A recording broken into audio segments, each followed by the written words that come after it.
From the mountains to the rivers to the grassland and everywhere in between, China has firmly implemented its commitment to the environment.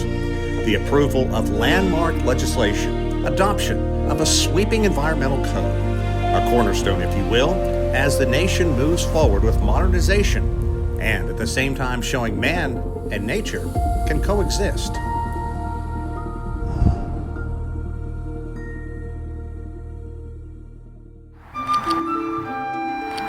As spring approaches, the Futian National Nature Reserve comes to life.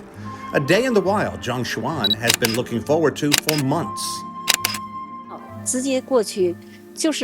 It's very diverse and very important to China's environment. In the past, there was almost nothing here, but over the past 40 years, the changes have been enormous. Shenzhen has become very beautiful.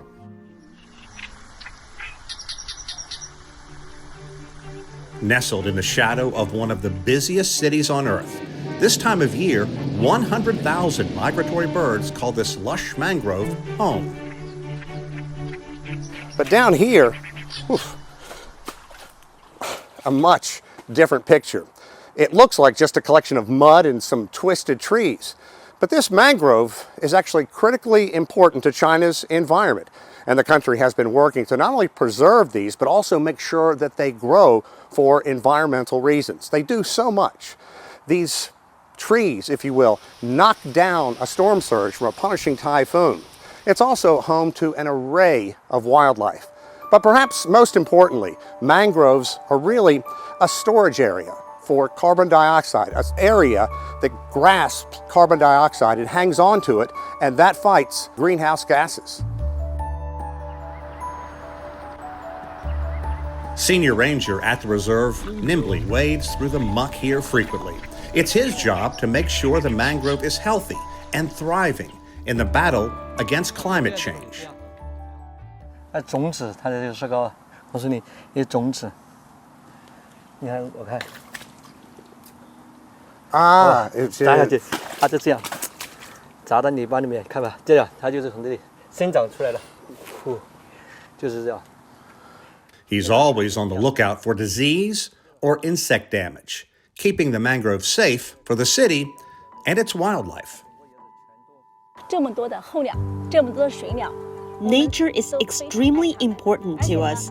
Being able to step outside and see these precious mangroves and water birds is one of the greatest gifts nature has given to Shenzhen. The chief engineer here, Yang Qiang, says this is the only national nature reserve in the heart of a city. There was a time, decades ago, when mangroves were viewed as a nuisance, a hindrance to development, and were being destroyed.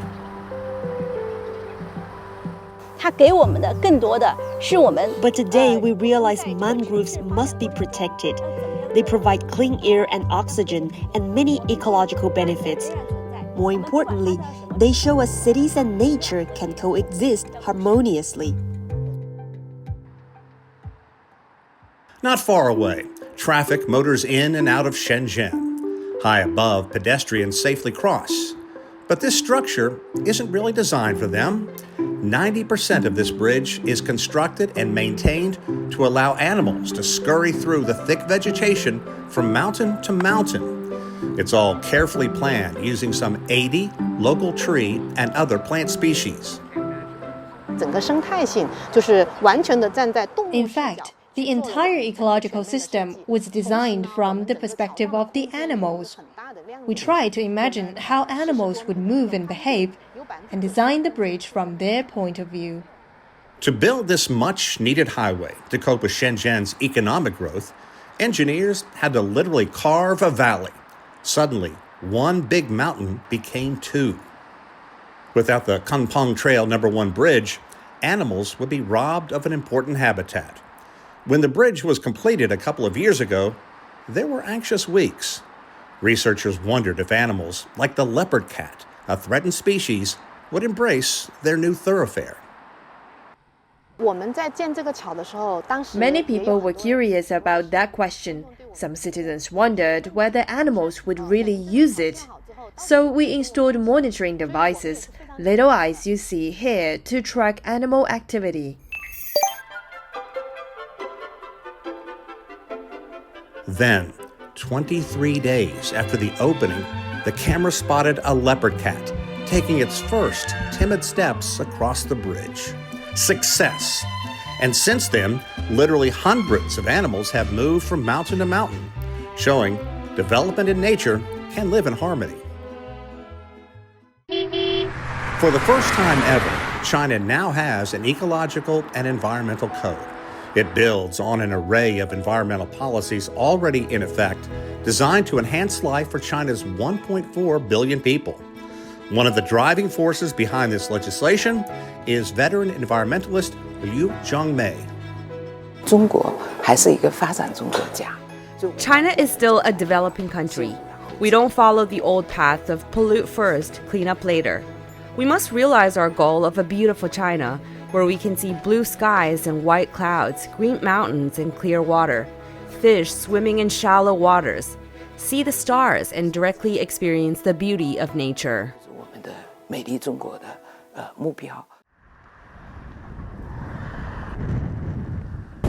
Sometimes nature lashes out. Sandstorms can still blow in from the north, affecting Beijing, even Shanghai.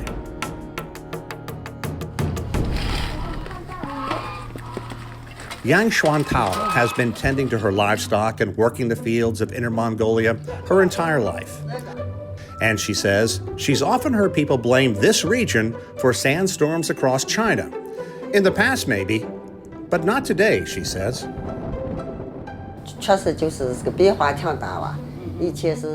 Here, the situation with the sand has improved a lot, and there is so much more vegetation now. There have been so many trees planted. The sand can blow up into storms like it did in the past. Here is a graphic example. This is the region surrounding the provincial capital of Hohhot 20 years ago. Barren, brown.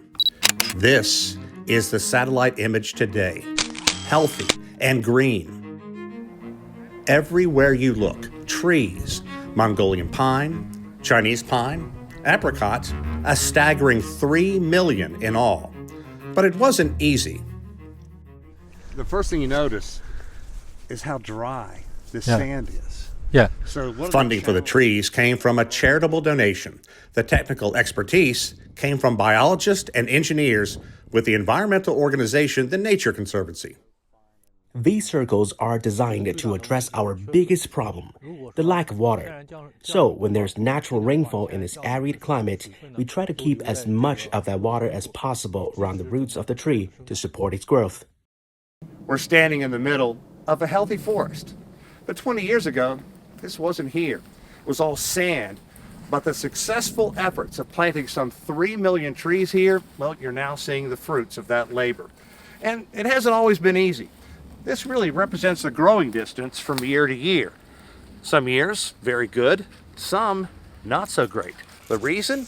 In this arid, semi-arid area, they didn't get a lot of rainfall, and that limited growth. Kang Hong is the Forestry and Grassland Administrator of the Inner Mongolia Autonomous Region. Surrounded by greenery, the battle now is climate change, and China has its new weapon, its ecological and environmental code. The code covers areas such as pollution control, ecological protection, and green and low-carbon development.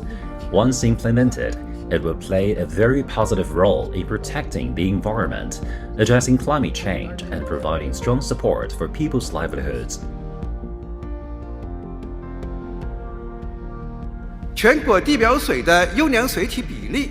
Now, China's leaders say is the time to seize on this commitment and build on measures the nation has in place to protect the environment. The enactment of the Ecological and Environmental Code comes at a highly opportune time, as China has set its goal for reaching peak carbon emissions. We will continue to pursue green and low-carbon transformation of our nation's industries, the way we develop and use energy, and in further design and manufacturing of our modes of transportation. We will also see this environmental commitment in our new high-quality technology development. We will reduce pollution at the source. This will be China's fundamental solution moving forward.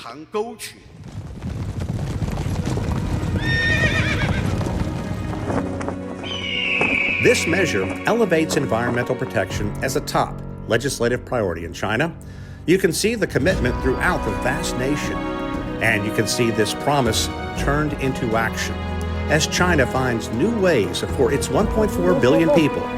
The world is also taking notice. The United Nations is praising China for taking what it calls a proactive role in international climate diplomacy.